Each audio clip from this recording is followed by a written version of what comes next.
superhero team-ups to dark, gritty origin stories to pulpy comedic action movies, hell, to even good films, the DCEU has done it all. Quicker than it should have done it, but still it's done it. And with the upcoming release of Wonder Woman 1984 and the recent release of Birds of Prey and the fantabulous emancipation of one Harley Quinn, or Harley Quinn Birds of Prey, whatever you want to call it, it's time to rank the DCEU. Now note how I say the DCEU, that does mean that films like Joker, which aren't part of the DCEU, will not be considered. It's just the core films, starting with Man of Steel, ending with Birds of Prey. So here we go, from worst to best, the DCEU Ranked.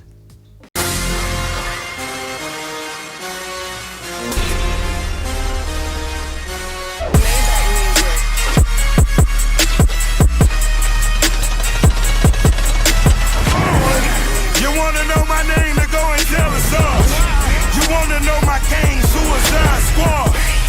Pistol on my waist, I might make a mistake. Suicide Squad is a mess, plain and simple. It's a film that just does not know what type of film it wants to be. Is it dark and gritty and serious? Or is it comedic and fun and action-packed and adventurous? Nobody really knows. It's trying to be both at once. It's trying to be serious, it's trying to be silly, it's trying to have cool musical numbers and over-the-top action and comedic moments, and none of it just meshes that well. But the story is full of nonsensical moments, mainly because it's told out of chronological order for reasons that baffle me. There are characters in the film that don't need to be there and aren't given a good enough reason to be there. There are bland action scenes with literally faceless enemies. There are pointless songs in the film just meant to upbeat things a little bit, but they don't work because they just come across as weird and awkward. And there are multiple helicopter crashes in one film.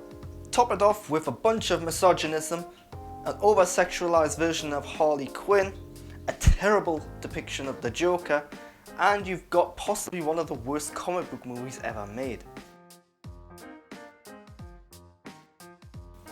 Putting it simply, the cast is actually the best thing about the film, particularly Margot Robbie's Harley Quinn. It's just a shame that the cast that we have doesn't get anything good to say or do for most of the film. Lombard, Lane, I want you to meet our new stringer. I want you to show him the ropes. This is Clark Kent. Good luck, kid. Hey, Steve. Nice to meet you. You too. Hi. Lois Lane. Welcome to the planet.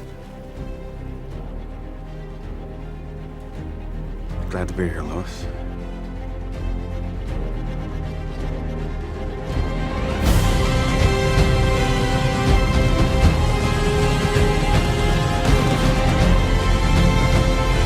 Man of Steel is a perfectly fine launching point for an alternate Elseworlds take on Superman. The problem is that this film, and particularly the sequel to this film, wants Superman to be a symbol of hope and justice. That's fine, that's what Superman should be. But this film doesn't do anything to make that thing. In fact, by the end of the film, Superman is partly responsible for the destruction of a small town and an entire city. Now, is that the sort of superhero we want to look up to? Is that a symbol of hope and justice? I don't think so. Now the first half of the film is pretty slow going. It does a good job of setting up the characters, the scenario and the story. And then in the second half of the film, it's balls to the walls action all over, ultimate destruction. There are also some questionable, dare I say stupid moments in the film, like Jonathan Kent running towards a tornado when Superman could have done it just as easy. Why did he do this? Yeah, he's just stupid. Man of Steel does have its moments, but ultimately it's taken a character that's supposed to be colourful and cheerful and representative of all things good, and it's made him gritty and dark, and to top it off, it's just a bit of a boring film.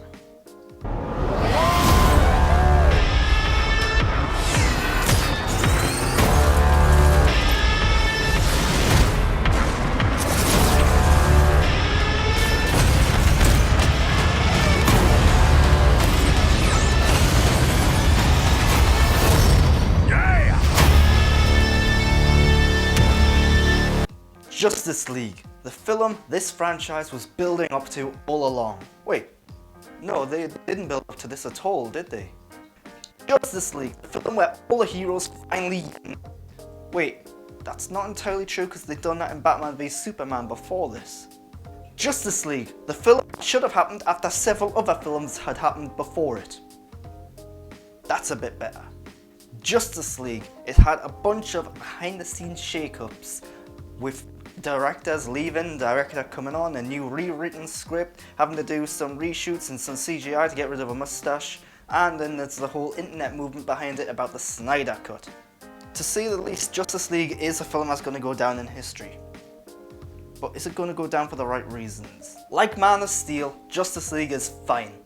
But that's the biggest problem with the film. It shouldn't have been fine. This should have been the big epitome of the franchise. It should have been the equivalent of the Avengers. Everyone getting together for the first time to have a big, cool, fun, action-packed adventure.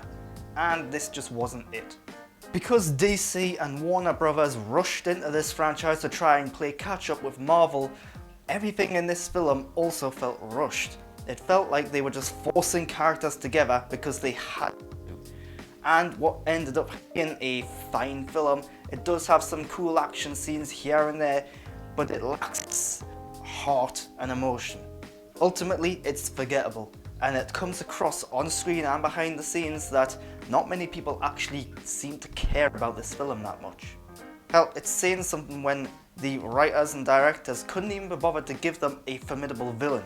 Instead, they've got Step, who is a glorified henchman. Seriously, you get a team of superheroes uniting for the first time, and they take on a henchman.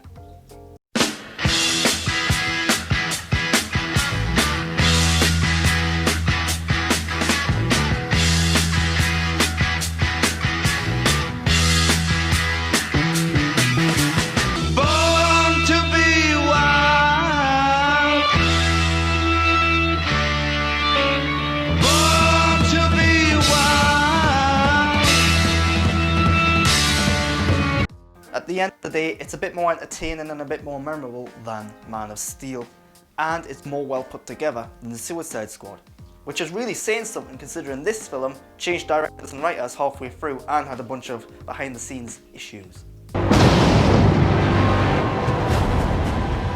Tell me, do you bleed?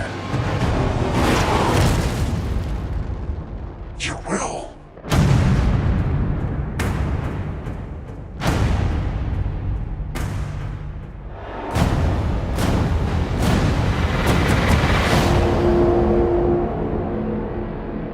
Batman v Superman, the film that brought two of cinema and just history in general's biggest superhero characters on screen to duke it out and see who would win. So, who won in the end? Well, one thing is certain, it certainly wasn't the audience. Because in many ways, this film is a mess. There are some really questionable storytelling elements like visions and dreams that aren't made clear as to when or how or why they're happening. Then there's some really cool and interesting world building and backstory developing that would have been great to see before this film instead of being told about it in this film or just even hinted at. And then there's a questionable depiction of certain characters like Lex Luthor who really just is Luthor. Oh, and there's Martha. Two of them, in fact. Despite the film's many flaws, particularly in the storytelling department, the film does have some gorgeous visuals. Zack Snyder would make a great cinematographer if he just realised he wasn't meant to be a director. Ben Affleck's pretty good as Batman, and there are some pretty good action scenes.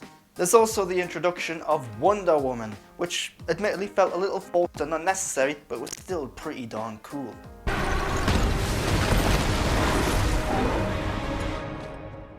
Oh, shit.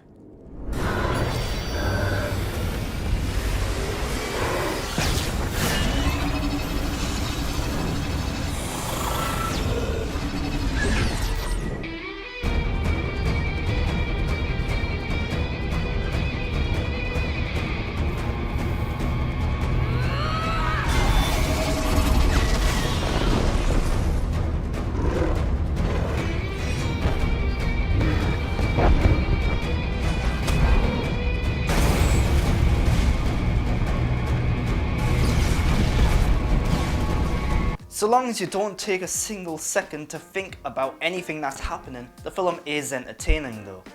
And I do recommend the ultimate cut over the theatrical cut because the ultimate cut is a more cohesive storytelling experience. In the theatrical cut, there are elements that are cut out of the story for the sake of speeding things up and moving things along. Whereas in the ultimate cut, it actually makes a bit more sense.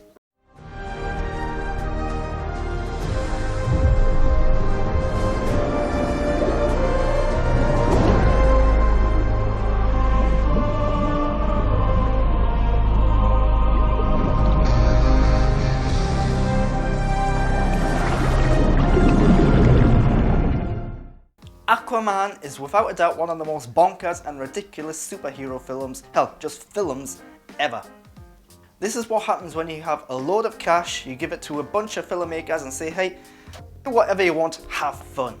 They literally throw everything into this film, from big CGI battles, to comedic moments, to romance story, medieval style politics, way more than I could possibly list off here.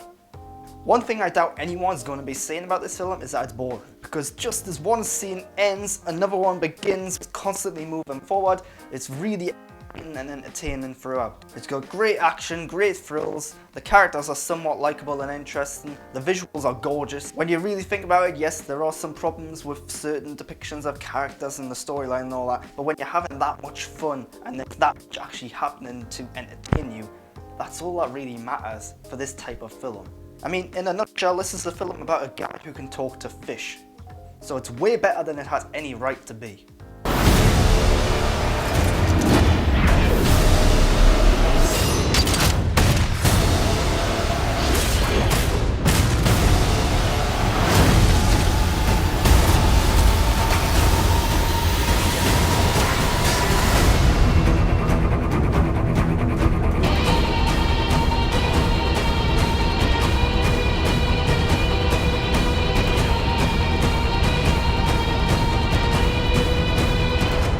Wonder Woman, the first hero of the DCEU, in that she came in and saved this franchise.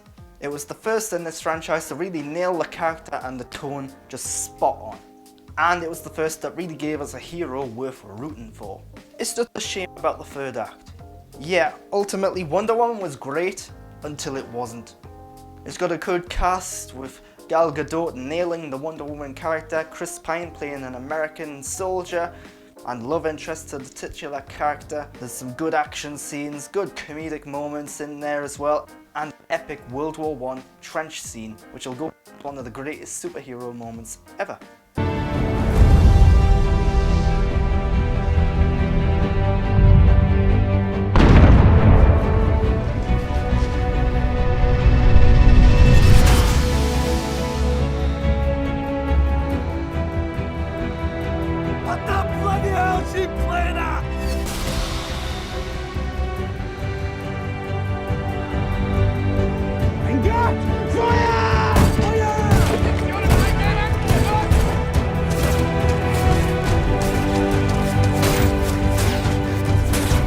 Taking all the fire, let's go!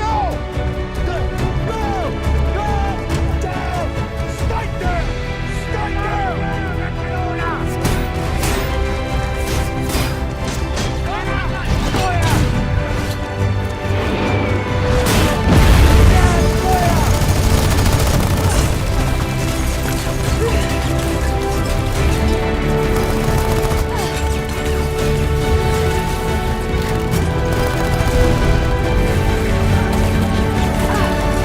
Still, that third act and the villain,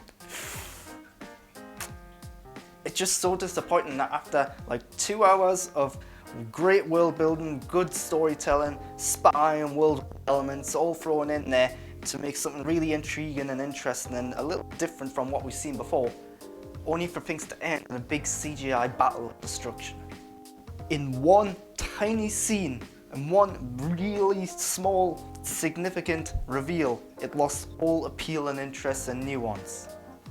And the film just could not recover from it. Luckily, everything that came before that big reveal was good. Then there's also the final scene in the film. Forever.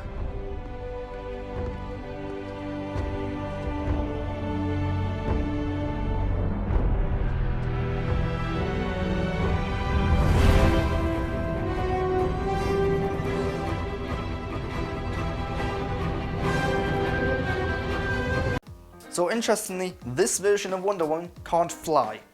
So where's she jumping to? And will she survive the landing? Shazam!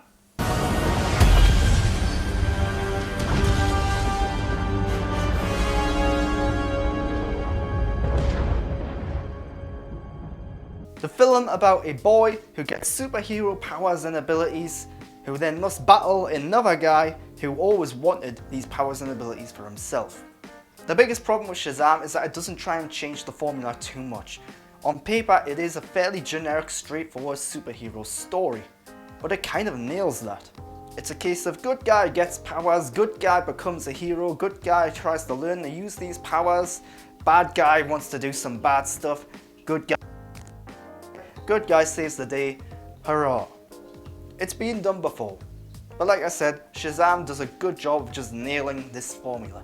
Zachary Levi, the titular Shazam, or at least one part of the titular Shazam, technically speaking, really was born to play this role, and it looks like he's having a ball of a time playing this part. He buffed up big time, he looks the part, he's having a lot of fun, very funny moments, good action scenes. There's really everything going on for him in this film. The film's funny, it's colourful, there's good action scenes, it's well shot and well arranged, a great cast across the board. Ultimately, this is just a good superhero film. Psychologically speaking, vengeance rarely brings the catharsis we hope for. Yeah. Are we ready? You blow up fuse, let me through, devil cuts loose, so what's the use? Woo! Turn it up! Sky kicks in, devil cuts loose, blow your fuse. When you fall in love. Oh shit, is that a hyena in a bathtub? I named him Bruce after that hunky Wayne guy. Birds of Prey and the Fantabulous Emancipation of One Harley Quinn, or if you prefer to call it Harley Quinn Birds of Prey. Whichever one you want to call it is fine with me. Bottom line, this film's brilliant. I really like this film.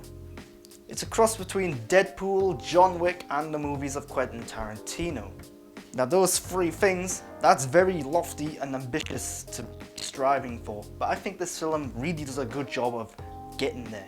It's got the humour and wit of Deadpool, also a bit of a presentation side with all the voiceover and narration stuff. It's got the action of John Wick, with slow motion elements showing you how she's breaking bones and kneecaps and all sorts.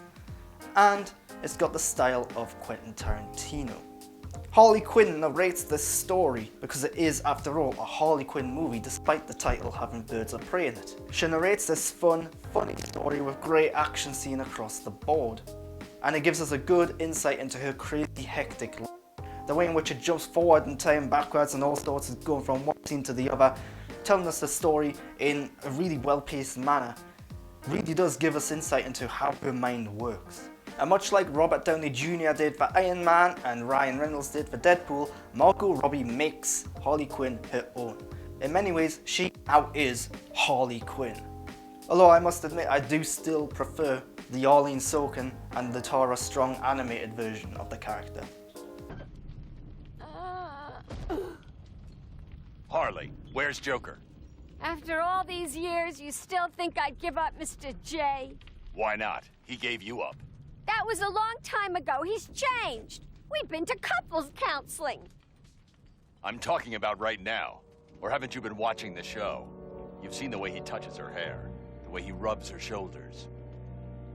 You mean Ace? She's just a kid. Really? Then why is she with him while you're out here in the cold?